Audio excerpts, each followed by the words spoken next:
let's be honest, the world can feel pretty chaotic, right? So, how do we find any sense of calm in all of it? Well, the answer might just come from a super unlikely source, a former slave who lived almost 2,000 years ago.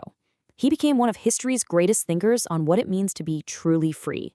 His name was Epictetus. So, let's dive in and see what he had to say. Does this feel familiar? You know that feeling, right?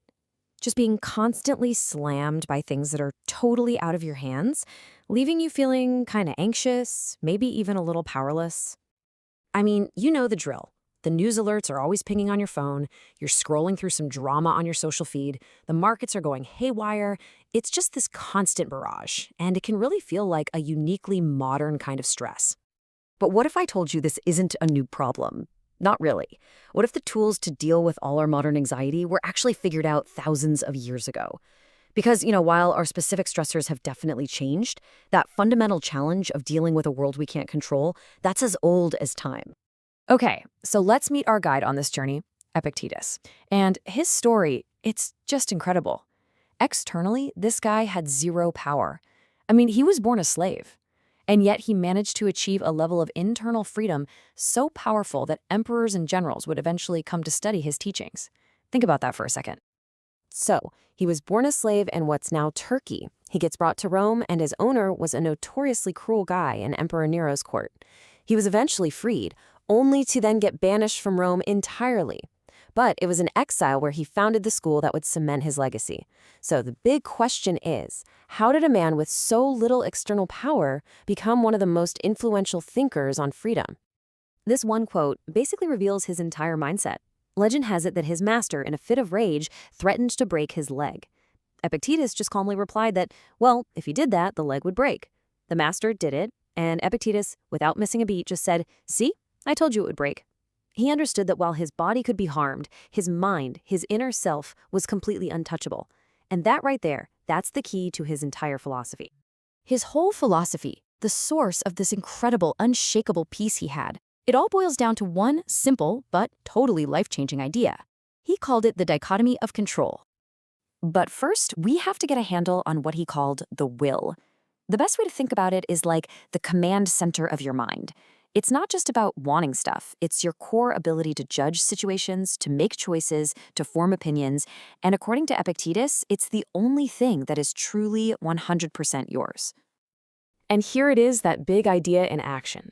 On one side, you've got everything that is ultimately not in your power. Your body, it gets sick, it gets old, your reputation, your stuff. And on the other side, that's your kingdom. The only things that are truly yours. Your judgments, your choices, your responses. Your entire inner world. And here's the kicker. This is the big aha moment.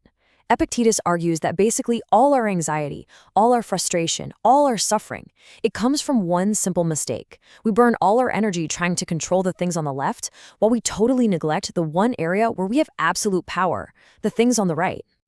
Okay, so that's the theory, but how do we actually use this in the real world, right? Well, Epictetus gave us a couple of really brilliant analogies to help us out. First, we have to really get this. Getting fired from a job isn't what causes suffering. It's the opinion that getting fired is a total catastrophe. A traffic jam isn't inherently awful. It's our judgment that it's ruining our day that causes all the anger. See the difference? The event is external, the opinion about it is internal. So here's his first great metaphor. Just think of your life as a game of dice. The numbers that the dice show when they're thrown, completely, totally out of your hands. That's the external event. A market crash, a canceled flight, a difficult boss. You can't control the roll, period. Your real power, your real skill kicks in with how you play the numbers you've been given. That's where your freedom really is. Now, if the dice game doesn't quite click for you, try this one. Epictetus said we are all actors in a grand play. The director, you can call it fate, the universe, God, whatever you want, assigns the roles. You don't get to choose if you're cast as someone rich or poor, healthy or sick. Your only job, your one job, is to play the part you've been given as well as you possibly can. That is where your true character shines through. So where does all this lead? What's the point? Well, it leads to a totally radical redefinition of what it even means to be free. See, we tend to think freedom is about getting the world to bend to our will, right? Getting everything we want. Epictetus just flips that whole idea on its head. He says, no, true freedom is about bending our will to align with the world exactly as it is. It's about finding peace not by changing our circumstances, but by embracing them. Now, this might be his most challenging idea. He says that when something is gone from your life, you should never say, I have lost it. Instead, you should say, I have returned it. This isn't about being cold or detached. It's about seeing ourselves as caretakers, not owners. We're given these things for a time, and our job is just to care for them well until the universe asks for them back. And let's be super clear here. This is not about becoming a robot who feels nothing.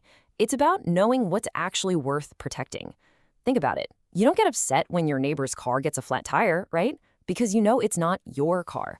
Epictetus is just asking us to apply that same logic to our own bodies, our reputations, our possessions.